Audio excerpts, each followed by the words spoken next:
ouch down to fix my rumpled shirt, his voice patient. Miss Ayla, that is a person, not a doll. I nodded. I heard him, but I didn't care. Oh, okay, I want that person. Tell daddy to buy her for me. My daddy always said his little Ayla was born to have everything. If I didn't have something, it just meant we hadn't thrown enough money at it yet. So, I want to buy a person. That's reasonable, right? Totally reasonable. I puffed out my chest, mimicking daddy's boss voice. Nash, I don't care how much it costs. Buy her. Nash's hand flew out and covered my mouth. He scanned the street like he expected the FBI to jump out of the bushes. Miss Ayla, he hissed. This is the United States. Mr. Sterling runs a legitimate business empire. He is not a human trafficker. Oh, so I can't buy her. I started spinning in circles, my little shoes scuffing the pavement. Panic set in. I was anxious. I was freaking out. I was going to explode. Suddenly, the girl by the dumpster let out a wet, hacking sound. A dark, metallic liquid surged past her lips and splattered onto the concrete. Her body seized up in a violent rhythm, then went completely limp. I had never seen anything like that. The raw horror of it hit me, and I burst into tears. But the sister is going to die. Seeing my tears, Nash's composure cracked. He scrambled to get his phone and dial daddy. My meltdown seemed to trigger more floating tech. Wait, is the true heiress being saved? Did we read the script wrong? Who cares? As long as Clementine lives. Wait a second. Isn't that Ayla? The billionaire princess of the Sterling family? I remember the backstory. The fake heiress's parents tried to swap their second daughter with Ayla when she was a baby. Clementine stopped them. OMG yes. Clementine got locked in a basement for a month for that. They only gave her stale bread and water. I squinted, trying to read the fast-moving word. My eyes went wide. My mouth formed a perfect O. Oh my god, this sister saved me? She is Ayla's savior. Now I really have to save her. Daddy's booming voice came through the phone speaker, loud enough for me to hear. Nash, you've been with me for years. Do I really need to teach you how to handle this? She's just a person. If you can't buy her, find another way. If you pull this off, your salary doubles. Just do not let my daughter be upset. I covered my mouth to hide my giggle as Nash got scolded. Hehe. Ayla said it. Ayla wanted it. Ayla got it. Chapter 2. The VIP hospital suite was quiet, smelling faintly of antiseptic and expensive flowers. I sat in the oversized chair next to the hospital bed, swinging my legs back and forth. Nash was slicing an apple for me with the precision of a surgeon. I munched on a slice, my eyes fixed on the girl in the bed. Wow, this sister is really pretty. She looks like a Barbie doll. Her parents clearly didn't want her. That means she's mine now. Yay! Nash stepped up next to me, falling into his professional briefing mode. Miss Ayla, this is the lost daughter of the Vane family. Her name is Clementine. She was returned to them recently, after being missing for 18 years. However, she is not favored. They have had her for 2 months and haven't even bothered to legally change her name or announce her return. Yesterday was the girl's birthday. The Vanes gave all the staff the day off and flew to Paris with Lacey, their other daughter. They left Clementine here alone. The glowing text in the air started scrolling furiously. No time to change her name? Bullshit. Every time they tried, Lacey threw a tantrum and sabotaged it. Lacey even said Clementine was a great name, said it sounded like a servant's name, so she should keep it. Know your place and all that. Great name? If it's so great, why doesn't Lacey take it? That whole family shouldn't be called Vane. They should change their last name to Psycho. I didn't understand all the big words, but I recognized the last one. I swallowed my apple and shouted, Psycho, family of psychos. Nash blinked, looking down at me in shock. Miss Ayla, where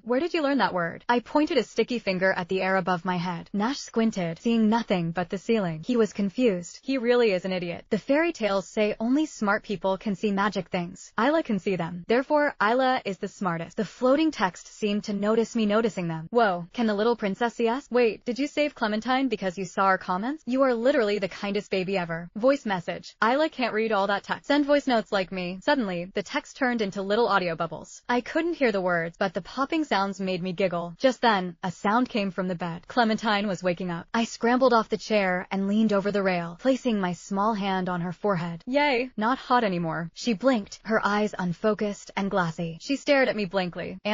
Is this heaven? Are you an angel? She didn't seem to believe I was real. Her hand reached out, trembling, and pinched my chubby cheek. The sensation must have grounded her. Her face crumpled. Tears welled up in her eyes instantly, spilling over her lashes and tracking through the grime on her face. It was a silent, heartbreaking cry. Seeing her cry triggered my own waterworks. My lip wobbled, and I started wailing too. Nash looked from one crying girl to the other, his stoic bodyguard mask slipping. He looked like his head was about to explode. Finally, after a lot of awkward patting and soothing noises from Nash, we both sniffled to a stop. I sat on the edge of the table, eating a cupcake Nash had produced from somewhere. Nash stood by the bed, explaining everything to Clementine, how I found her, the hospital, my dad. When he got to the part about me wanting to buy her as my doll, a flicker of confusion crossed Clementine's pale face. But then she looked at me, and she nodded. The floating text laughed. Clementine, I have no idea what is going on, but if the angel baby says I'm a doll, I guess I'm a doll. Chapter 3. Nash filled in the blank. The Vanes had never bothered to transfer Clementine's residency or legal papers because Lacey threw a fit every time they brought it up. Then came the bombshell. Based on Clementine's testimony, Daddy found out that the people who raised her, the Chens, had actually plotted to swap me with their next baby when I was born. Clementine had stopped them. Daddy didn't just get angry. He went nuclear. He made a few calls, and the Chens were arrested immediately. They were gone. To thank Clementine for saving me, Daddy made a decision. He waved his hand, cutting through all the red tape. She is my daughter now. He gave her a new identity, a new name, Clementine Sterling. Clementine held the brand new ID card in her trembling hands. She stared at the plastic like it was a foreign object. 1 hour, she whispered. Her voice cracked. Turns out, it only took 1 hour. Those monsters, they should have been in jail years ago. All this time, her breathing hitched. The dam was breaking. She was about to collapse under the weight of 18 wasted years. Suddenly, Nash moved. Thwack. Clementine froze. She reached up and touched the cartoon bunny mask that had suddenly appeared on her face. Huh. She blinked, confused. Nash let out a